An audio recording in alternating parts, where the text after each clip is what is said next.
maghfirah wa ila hadratin Nabi Muhammadin sallallahu alaihi wasallam. Al-Fatihah. A'udzubillahi minasyaitonir rajim.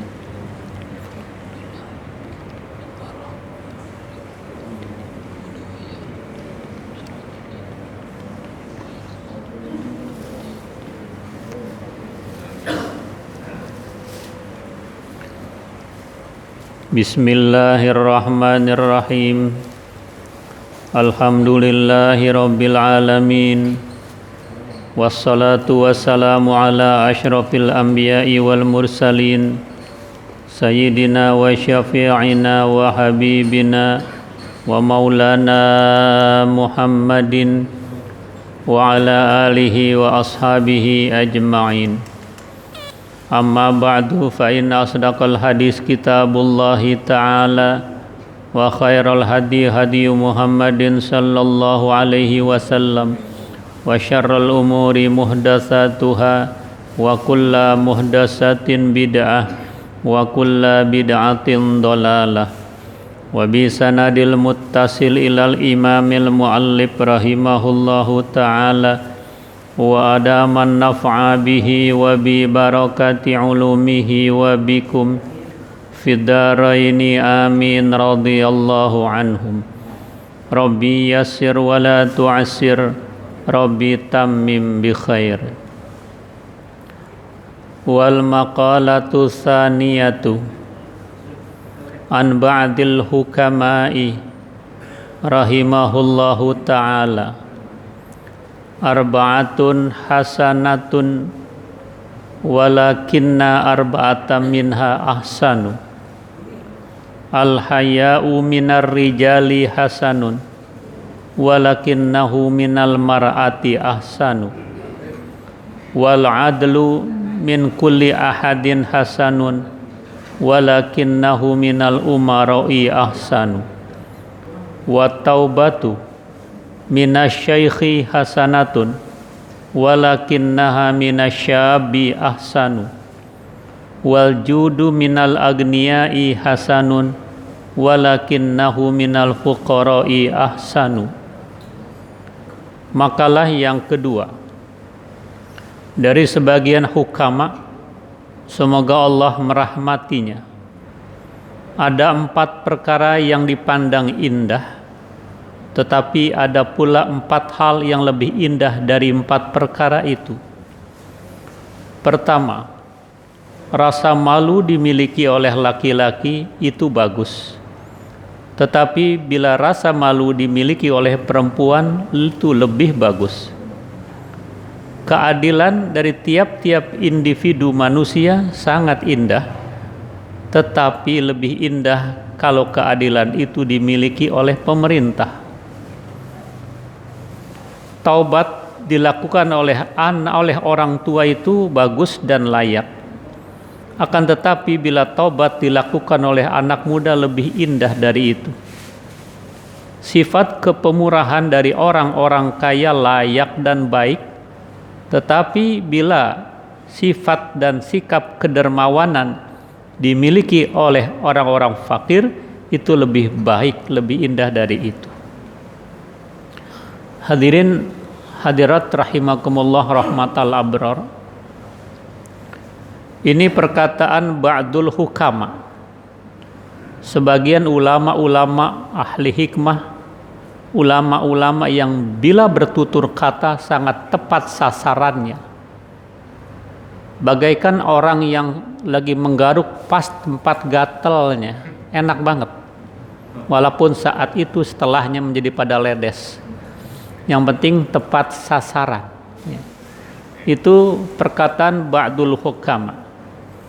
Jadi kata sebagian besar ulama-ulama ahli hikmah ini, ulama-ulama tasawuf, 4 perkara ini bila mengembang, bila diamalkan oleh 4 individu bagus sekali, tetapi ada lagi yang lebih bagus dari 4 hal ini. Yang pertama tadi itu al-haya minar rijal hasanun walakinnahu minal mar'ati ahsan. Rasa malu bila dimiliki oleh laki-laki, al-haya ini wahwa inqibadun nafsi min syai'in hadran anil lu'mi fihi. Artinya dia menahan atau menuruti keinginan dari sesuatu itu karena takut dengan celaan. Jadi rasa malu ini sifat yang melekat pada dada orang-orang yang beriman, yang sudah mengamalkan nilai-nilai keimanannya. Rasa malu ini yang membedakan antara insani dengan hewani. Kalau ada masa muda, kalau ada seseorang yang begitu malu melakukan pelanggaran-pelanggaran, itu orang ini bisa dikatakan lebih cakep, lebih baik daripada malaikat. Karena kalau malaikat taat, malaikat malu kalau tidak memenuhi perintah Allah, karena memang di malaikat tidak diletakkan rasa hawa nafsu. Malaikat hanya dikasih akal. Karena itu bila individu muslim dia ibadah tidak nuruti hawa nafsunya, rasa malunya melebihi dari anak gadis yang bakal dipingit, ya. Ini orang lebih indah dari malaikat. Karena orang diletakkan ada dua hal, dua dimensi. Ada jasmani, ada rohani, ada akal, dan ada hawa nafsu. Tapi dia tidak menuruti hawa nafsunya. Dia menggunakan akal sehatnya. Maka orang ini dapat dipastikan lebih indah, lebih baik daripada malaikat itu sendiri. Karena wajar tadi kalau malaikat memang tidak memiliki hawa nafsu karena memang tidak diberikan hawa nafsu. Tetapi bila juga ada manusia terjerembab dalam kenistaan, dalam kemaksiatan, padahal padanya diletakkan akal sehatnya, tapi dia tidak turuti akal sehatnya, hanya ikuti hawa nafsunya, orang ini nyaris bagaikan binatang ternak. Kalau binatang ternak di jalan merusak, di jalan berkelahi, di jalan kawin sembarangan, wajar, namanya hewani, namanya binatang, karena tidak dikasih akal, hanya hawa nafsu saja.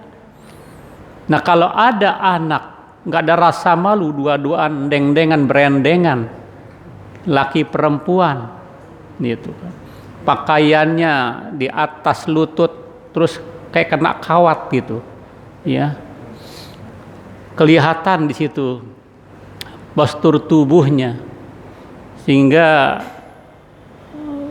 nyaris kalau kita melihat itu, apalagi pada saat lari-lari ke Monas, lari-lari ke Jenderal Sudirman, itu ya Allah, ya banyak sekali bupati buka paha tinggi-tinggi.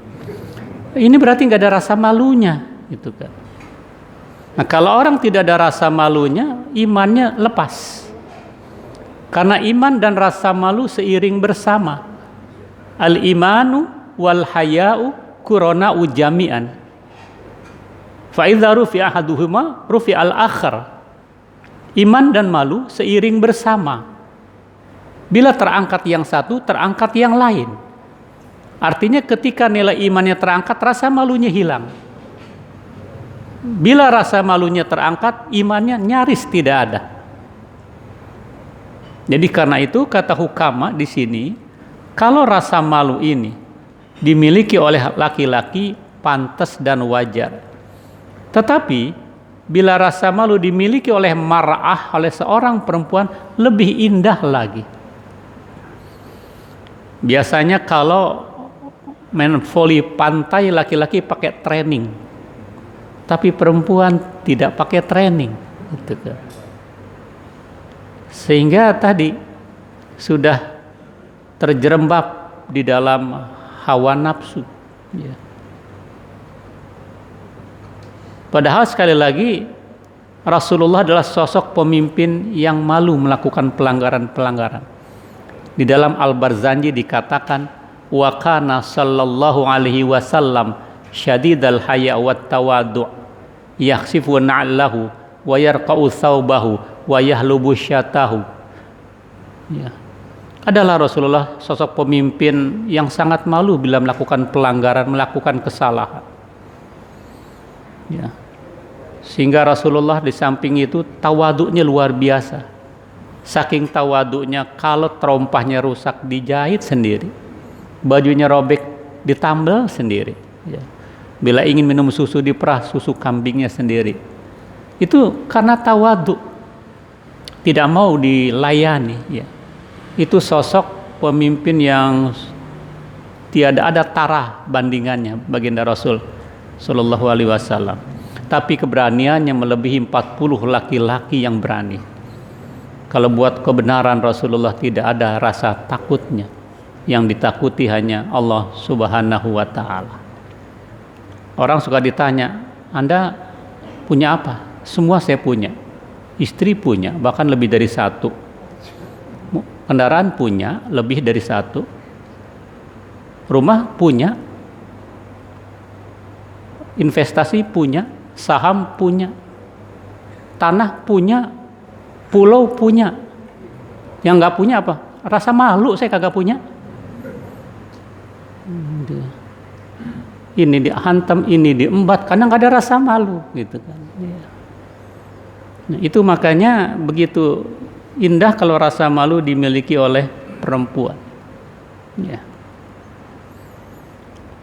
Yang kedua, wal adlu ay tawassut minal ifrat wa tafrit min kulli ahadin hasanun. Al adlu, keadilan, at tawassut, pertengahan di antara melampaui batas dan keteledoran, min kulli ahadin, dilakukan keadilan individu manusia, hasan, bagus.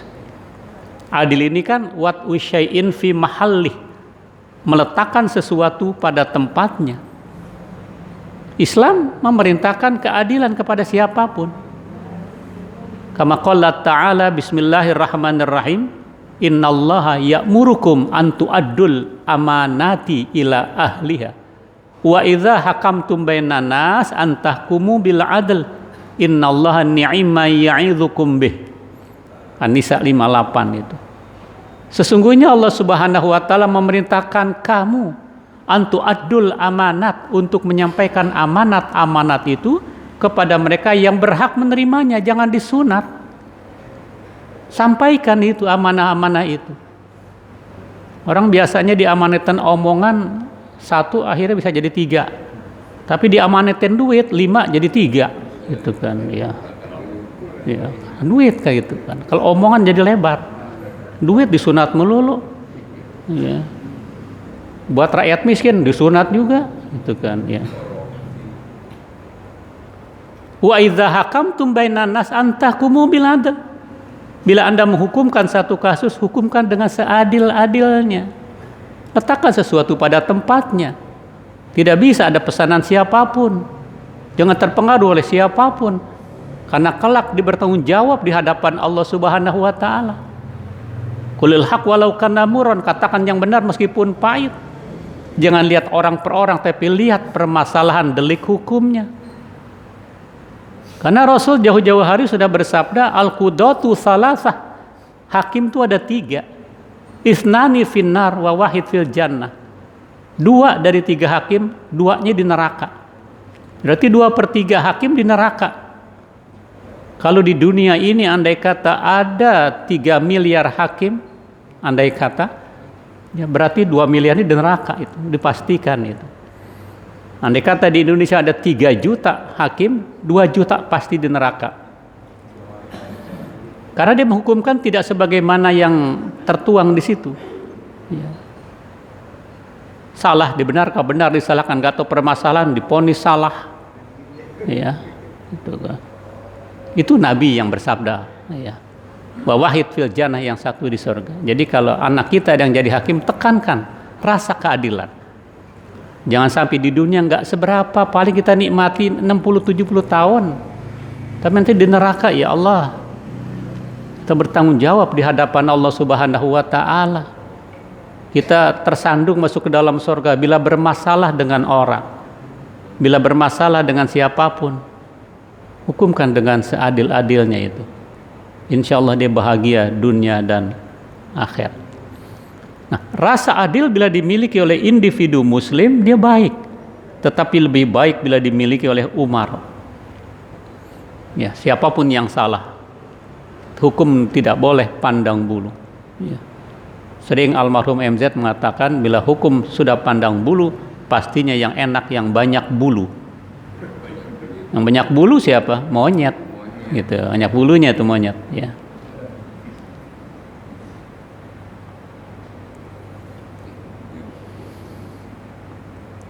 Wa taubatu ay ar-ruju' ila Allah Ta'ala yahullu uqdatal israr anil qalbi tsummal qiyam bi kulli haqqin lillah ta'ala minasyaikhi hasanatun. Taubat, arti taubat ar-ruju' ila Allah, kembali kepada Allah Subhanahu wa taala. Membuka ikatan-ikatan keberlangsungan maksiat dari hatinya, kemudian menegakkan dengan tiap-tiap kebenaran dari Allah Subhanahu wa taala, itu taubat. Karena syarat taubat ini ada 3. An yukli'a anil maksiat. Yang pertama mencabut diri dari perbuatan maksiat itu sendiri. Kedua, wa alla ya'zama ilaiha abadan, gak ada niatan kembali lagi selama-lamanya. Ya. Yang ketiga, ya dia menyesal. Disertai dengan istighfar. Nah, kalau taubat ini dilakukan oleh orang tua, pantas dan wajar. Orang tua di tengah-tengah pandemi dia berdoa, dia istighosah, dia muhasabah, dan dilakukan oleh banyak orang. Karena ini adalah virus makhluk Allah. Kita deketin yang punya virus, gitu kan. Dia bisa menjadi azab kepada orang-orang tertentu, tergantung Allah kirim, bisa menjadi rahmat. Dengan adanya pandemi dia lebih dekat sama Allah, dia lebih takut sama Allah. Dia nggak takut kepada pandemi, tapi dia menjaga jangan sampai ada penularan yang begitu cepat. Bukan takut, bukan. Tapi dia lebih dekat kepada yang punya virus, gitu kan. Yaitu Allah Subhanahu wa taala. Dengan taubat, dengan istighosah, dengan banyak sedekah. Karena satu di antara terapi kesehatan penyembuhan itu dengan sedekah. Dawu mardokum bis sedekah. Obati penyakitmu dengan sedekah, gitu kan. Dengan sedekah seperti itu. Karena itu di tengah-tengah ini ya saya menghimbau dan mengingatkan masih sangat perlu diperketat prokes, ya. Terutama pada sholat Jumat nanti ini tetap kita jaga. Bukan takut, sekali lagi. Kita berikhtiar agar tidak ada penularan. Jakarta secara umum dikatakan zona merah secara umum. Meskipun tidak semua RT RW seperti itu. Tetapi sebagai upaya ikhtiar manusia, bolehlah kita menjaga jarak. Bukan sekedar mencuci tangan, tapi tajdidul wudu, memperbaharui wudu ketika mencuci tangannya dengan sabun. Bab kalau hanya mencuci tangan tidak ada nilai ibadahnya.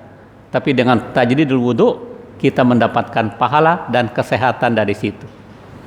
Nah, itu bagian dari ikhtiar menjaga. Karena ini varian Delta lebih tinggi tingkat penularannya daripada si Mbas Corona dan Mas Covid, Mbak Corona ini. Ya. Dan sekarang sudah terkena dengan anak-anak, ya. Di Jakarta ini sampai kemarin saya dapat informasi ada 7.505 di Jakarta. Seluruh Indonesia 40.000 yang terkena, dianggap positif, ya. Tapi sekali lagi bukan untuk kita takuti, yang penting kita ikhtiar dan baca doa, apalagi dengan tibil kulub, selawat itu untuk pencegahan kita dan keluarga kita serta lingkungan kita. Abai jangan, sombong juga jangan. Udah senang at-tawasud saja, pertengahan saja. Nah, kembali kepada perkataan hukama tadi. Jadi kalau taubat dilakukan oleh laki-laki, ya, oleh orang tua itu pantas. Di tengah malam dibangun tahajud dengan istighfar, membayangkan dosa-dosa yang lalu sehingga lindangan air mata membasahi kedua pipinya, diajak saudaranya diajak keluarganya, diajak masyarakatnya untuk ar-ruju' ilallah, kembali kepada Allah Subhanahu wa taala. Bagus sekali itu. Nah, tetapi bila taubat ini walakinnaha minasyabi ahsanu. Kalau taubat dilakukan oleh anak muda, ya Allah lebih indah lagi. Kalau orang tua seperti saya, pala 6 atau pala 7, dia istighfar, dia taubat, dia berselawat, pantas, wajar. Ya mau ngapain udah pala 6 masih di jembatan aja gitu kan ya. Masih pakai blue jean aja, sisir ditongolin gitu kan. Laga kayak anak muda gitu kan. Itu nggak wajar. Jadi kalau orang tua istighfar, selawatan, tahajudan, yasinan, wajar, pantas. Tapi lebih pantas, lebih indah, lebih keren, lebih top bila itu dilakukan oleh anak muda. Di tengah-tengah usianya yang penuh dengan dinamika, di tengah-tengah semangat mudanya yang menggebu-gebu dengan syahwatnya yang luar biasa, dia tidak ikutin hawa nafsu. Dia lebih dekat kepada Allah Subhanahu wa taala. Dia menjadi pemorak, pemuda motor penggerak di kampungnya, di masyarakatnya, di lingkungannya. Ini pemuda P-nya pandai membaca isyarat zaman. E-nya energik dia, lincah dia untuk kebenaran. Tapi M-nya muru'ah, apik, tidak menghalalkan segala cara. Punya uswah, berusaha dia semaksimal mungkin membantu kedua orang tuanya dan masyarakatnya. D, dedikasi dengan agamanya. Amanah ketika dia mendapatkan kepercayaan dari masyarakatnya. Ini idola pemuda, ini idola kita. Dan Nabi suka dengan pemuda ini. Al mu'minul qawiyyu khairun wa habu ilallah minal mu'minid dhaif. Orang mukmin yang kuat, kuat daya nalarnya, kuat fisiknya, kuat pengetahuannya, kuat kesatuan persatuannya, kuat memberikan kontribusi kesehatan, memberikan pencerahan, lebih Allah sukai ketimbang pemuda yang lemah.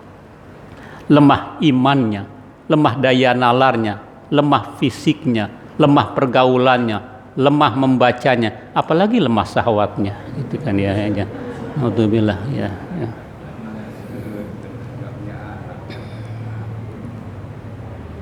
Nah, itu taubat.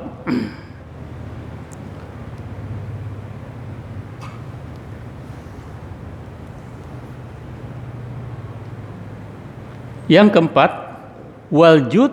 Apa jud itu? Ifadatu ma yambagi la li'iwadin minal agniya hasanun. Sifat pemurah. Ifadatu ma yambagi, dia berusaha memberikan faedah apa-apa yang pantas, tidak untuk minta penggantian. Hidupnya berfaedah buat orang tuanya, berfaedah buat masyarakatnya, berfaedah buat lingkungannya. Ini begitu didambakan saat ini orang yang punya sifat kedermawanan. Kalau itu dilakukan minal agniya, dari kalangan orang kaya, hasanun, cuman bagus, pantas. Orang kaya, ya orang kaya pantas ketika ada tromel Jumat dia kasih 100.000, enggak istimewa itu, pantas saja, pantas. Tetapi kalau kedermawanan ini walakinnahu minal fuqara ahsan.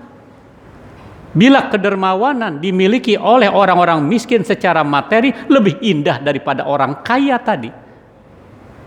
Dia ketiban the best, dia ketiban teristimewa. Kalau dia beli martabak telur Bandung, ada yang biasa, ada yang istimewa gitu kan. Ada yang luar biasa, ada yang spesial. Ya. Nah ini spesial, luar biasa ini. Jadi kalau ada tukang sol sepatu, dia sholat di masjid manapun, ketika tromol datang ngasih 10.000, gede itu. Karena tukang sol sepatu paling 5.000 dapatnya sekali dia ngejahit. Tapi kalau pejabat datang ngasih 100.000, biasa, ya, nggak luar biasa. Ya. Kalau pejabat tinggal tunjuk apa yang kurang di sini, nah itu luar biasa, gitu kan, luar biasa gitu. Kalau tromol baru yang merah itu biasa, kagak keren. Ya, ya. Nah, itu sebagian dari hukama itu.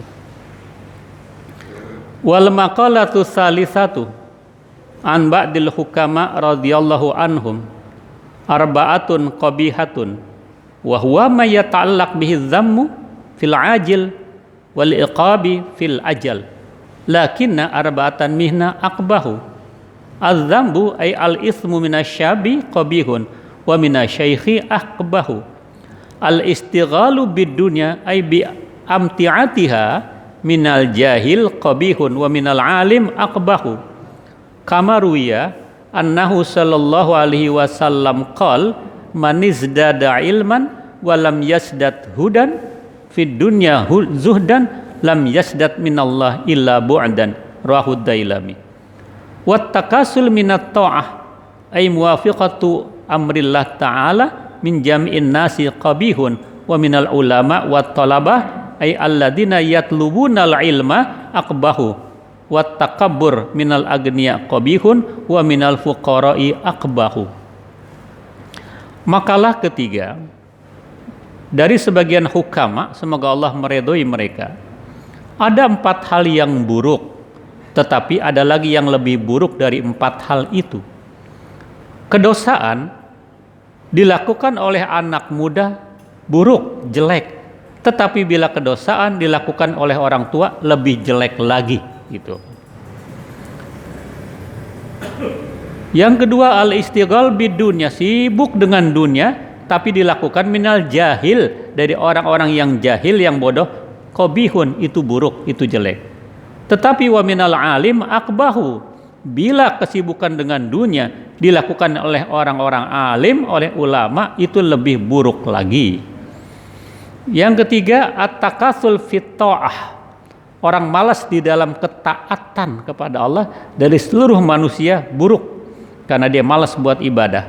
Tetapi kalau kemalasan dari ketaatan itu dilakukan oleh ulama dan pelajar dan santri, itu lebih buruk lagi.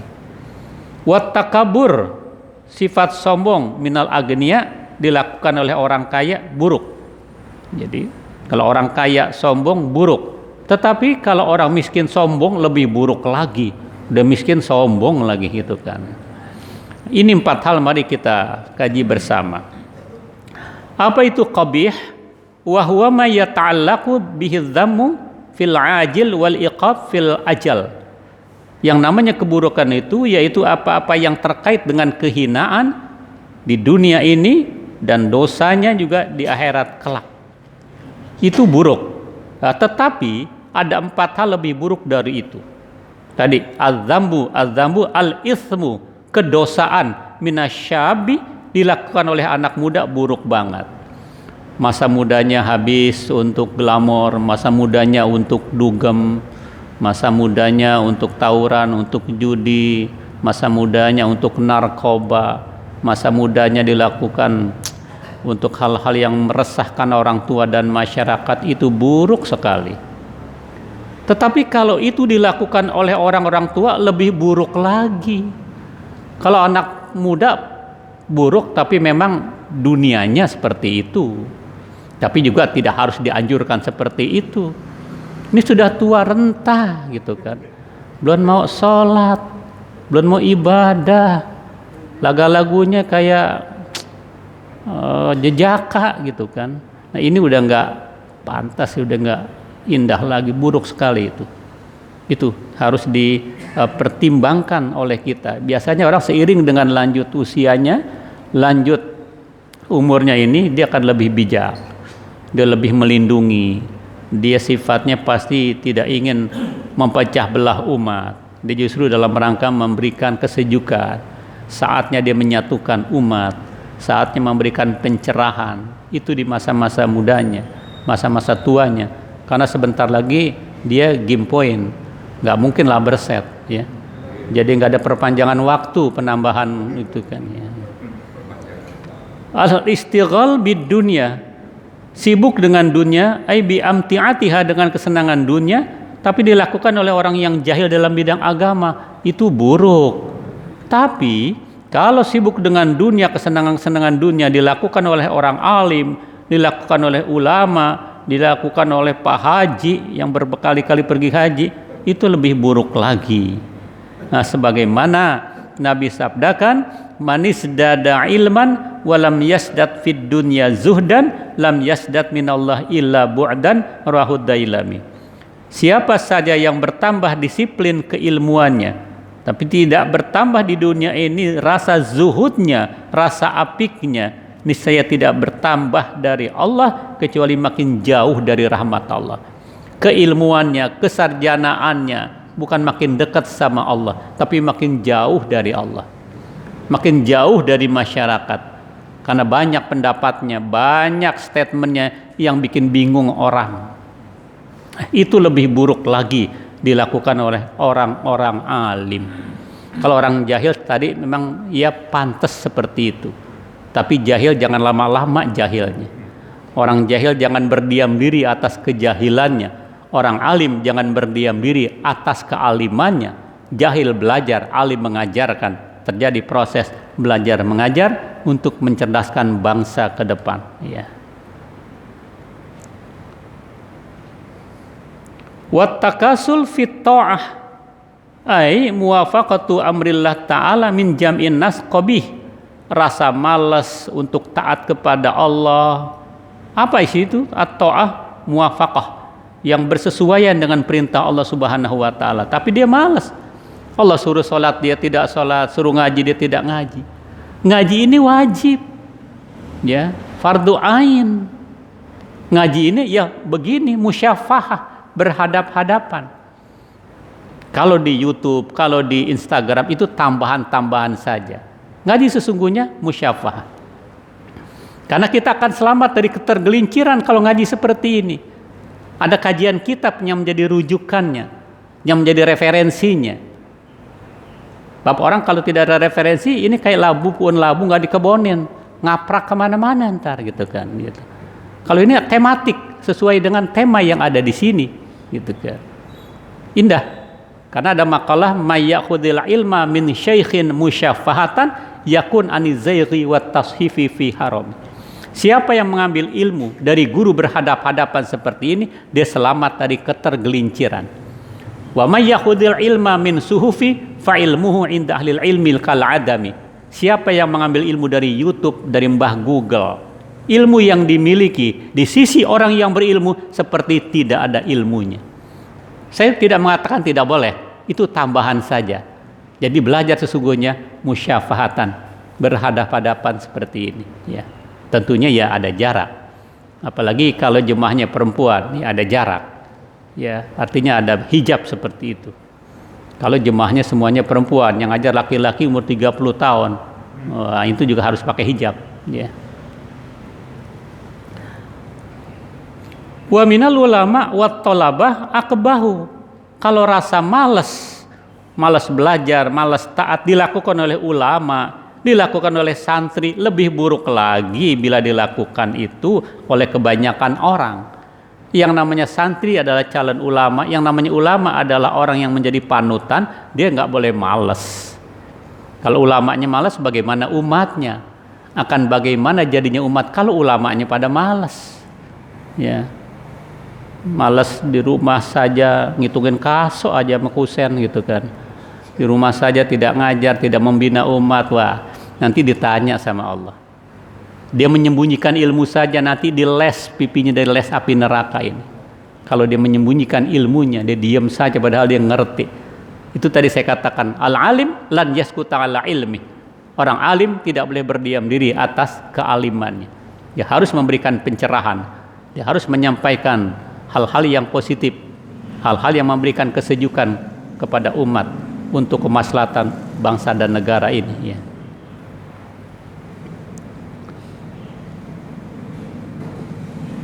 Nah, apa itu at-thalabah? Alladzina yatlubunal ilma, artinya yang menuntut ilmu, ya santri lah gitu kalau sekarang itu.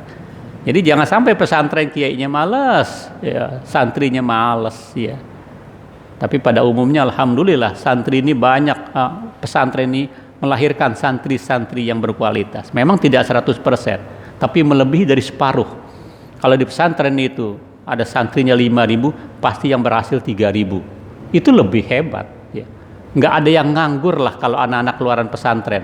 Seenggak-enggaknya dia bisa ngajar di masjid, mengajar di pondok, mengajar di majelis taklim, sekurang-kurangnya itu. Tapi kalau dia menggeluti dunia saja sampai S1, nggak ada skill dia, tidak ada style, tidak ada keterampilan, tidak ada gaya, nggak diminati oleh orang walaupun dia sarjana. Berapa banyak sarjana yang menjadi pengangguran, gitu kan. Sementara lulusan pesantren nggak ada istilah nganggur, ya karena itu keberkahan.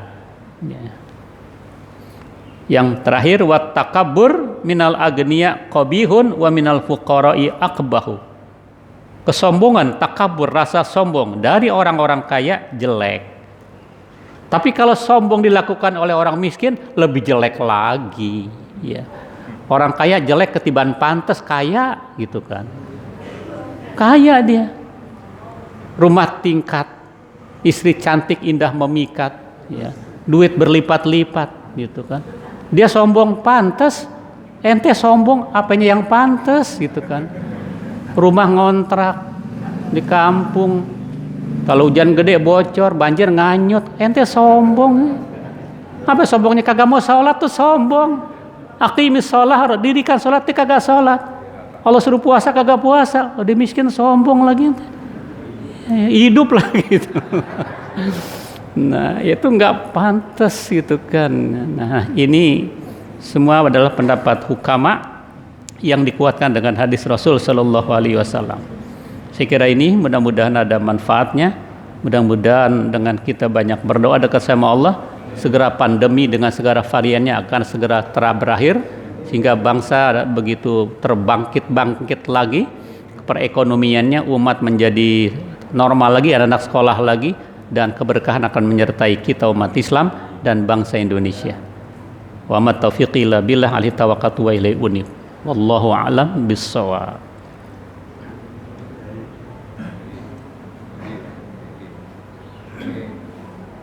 Oh ya, silakan.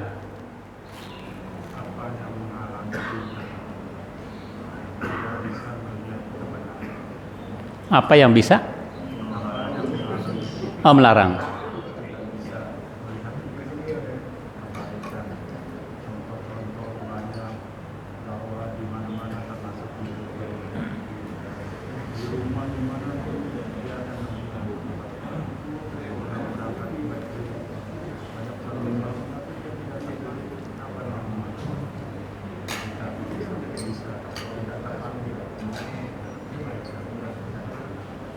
Ya, manusia memang diilhami oleh Allah, fa'alhama fujuraha wa taqwaha, diilhami oleh rasa fujuraha wa taqwaha. Ada unsur ketakwaan, ada unsur kedurhakaan. Ini selalu ada konflik internal di kalangan ini. Ketika dia mau sholat, mau ngaji, jangan sholat, jangan ngaji, dorong-dorongan seperti itu. Karena fujur di sini. Nah, karena itu antisipasi kita dari mana harus kita mulai? Orang tua lagi perannya. Begitu anaknya lahir sudah masuk nuansa-nuansa Islam di situ. Artinya diadzankan dan dikomatkan. Itu tahapan menuju anak yang soleh, anak yang ngerti, anak yang peduli, anak yang taat. Dari situ sebenarnya itu. Karena embrio manusia itu ketaatannya dari sejak, maaf ya, hubungan suami istri. Dalam Islam itu tidak sekedar penyaluran biologis, tetapi ada bacaannya. Paling enggak Allahumma jannibna syaitan. Allah hindarkan daripada gangguan-gangguan setan. Bahwa dia dalam rangka itu mengikuti sunnah Rasul, tazawwajul waludal walud, nikahlah dalam rangka punya keturunan yang sangat dicintai oleh Allah Subhanahu wa taala. Ketika itu lalu lahir, di situ sudah mulai berperan orang tua itu.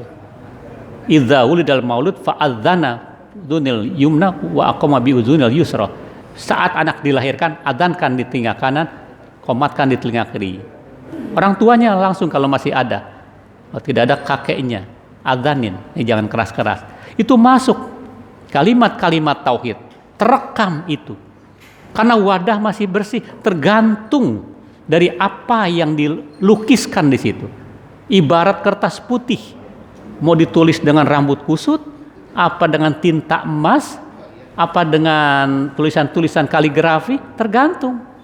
Nah, di sini yang Nabi sabdakan kullu mauludin yuladu alal fitrah fa abawahu yuhawidanihi au yunasironihi au yumajisanihi. Anak dilahirkan bersih, fitrah, putih, suci, tergantung orang tuanya dipolakan apa. Jadikan Yahudi, Nasrani atau Majusi penyembah api.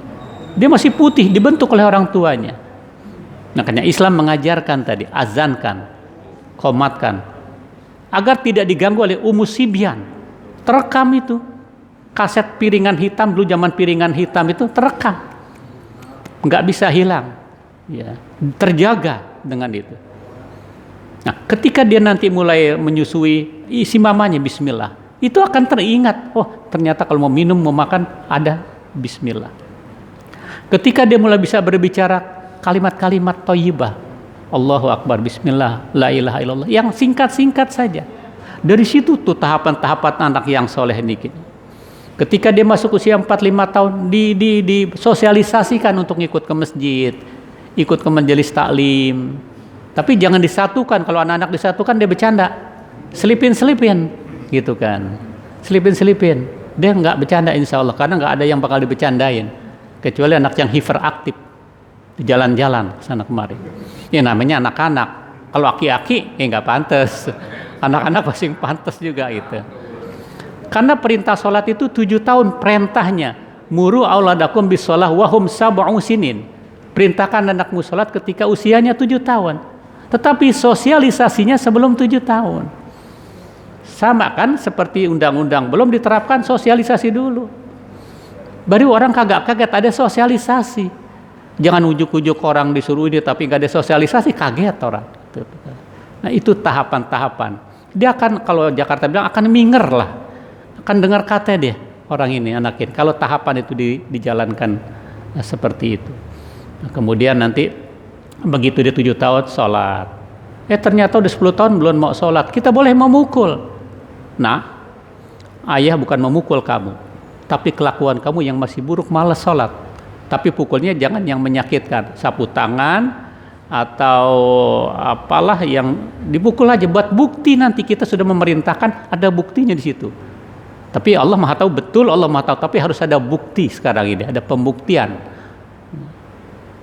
Nah, kalau nggak minger juga, kitanya bangun tahajud. Habis kita berdoa, kita istighfar, kita bisikin itu telinga jadi jauh.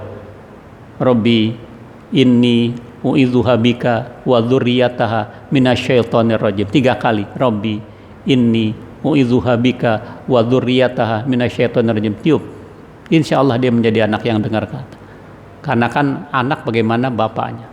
Kaifa ma yakunil murabbi yakunal murabba. Bagaimana pendidik jadi anak didik, bagaimana ayah jadi anaknya itu. Itu sebenarnya tahapan-tahapan contoh dari orang tua. Apalagi anak sekarang tidak akan dengar kalau hanya perintah tapi tidak ada contoh. Contoh yang penting dilakukan oleh kita. Visualisasi yang ada di depannya seperti apa. Insya Allah nanti berperan tuh baru fa'alhamaha fujuraha wa taqwaha, menang. Ilham ketakwaannya kalah fujurnya. Jadi selalu nih konflik nih. Jangan ngaji, tidur aja. Ya, padahal tidur habis subuh tiap hari begitu bisa jadi pikun itu. Tidur habis asar jadi penyakit, lemes gitu kan. Jadi pantangan, jangan tidur habis asar, jangan tidur habis maghrib, habis apa? Habis subuh, habis maghrib juga jangan, habis isya iya gitu. Ya, nah kalau mau tidur qailulah menjelang zuhur. Ya, jam 11 sampai, yang penting berkualitas, walaupun 1 jam 45 menit, kalau berkualitas enak. Kalau tidur nggak berkualitas ya udah, walaupun 45 jam kurang aja. Ya, untuk kita sekarang imun kita jangan kurang 7 jam lah paling nggak itu istirahat tidur itu kan. Ya, di samping pola pikir, pola makan juga. Jadi sebegitu kompleksnya untuk menciptakan anak yang soleh sehingga dia akan dengar kata, dia akan menang nanti, dia akan melihat kebenaran. Ya, karena itu ada latihan dari orang tuanya. Saya kira ini ayah kali ya.